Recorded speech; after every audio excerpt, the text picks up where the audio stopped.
এবার দেখব টালি খাতা অ্যাপ্লিকেশনে কিভাবে আপনি অ্যাড মানি করবেন অথবা টাকাটা ক্যাশ ইন করবেন। সর্বপ্রথম আমি ব্যালেন্সটা চেক করতেছি। দেখেন ব্যালেন্সে শুধুমাত্র 20 পয়সা আছে। ক্যাশ ইন করার জন্য করে সর্বপ্রথম বিকাশ অ্যাপ্লিকেশনে প্রবেশ করবেন, এরপর কিউআর কোড স্ক্যান করবেন। এইখানে আমি আমার বাংলা কিউআর কোডটা স্ক্যান করলাম, অ্যামাউন্ট আমি দিচ্ছি 30।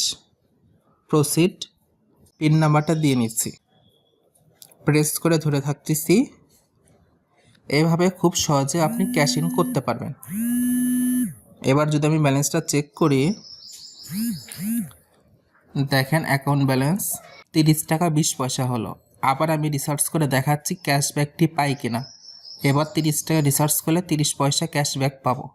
মোবাইল রিসার্চ, নাম্বারটি দিচ্ছি, ডান পাশে অ্যারো, সব ঠিক আছে, অ্যামাউন্ট 30, পিন নাম্বার, নিশ্চিত, রিসার্চ প্রসেস করা হচ্ছে, ঠিক আছে। এবার যদি ব্যালেন্সটা চেক করি তাহলে দেখবেন 50 পয়সা হলো। আর নিচে দেখেন 30 পয়সায় ক্যাশব্যাক পাইছি, এটা এখনও প্রসেস করা হচ্ছে, একটু পর কমপ্লিট হবে। দেখেন কমপ্লিট হলো আমি রিলোড দেওয়া মাত্রই। এভাবে খুব সহজে আপনি ক্যাশব্যাকটি নিতে পারবেন এবং মোবাইল রিসার্চের বিজনেস করতে পারবেন।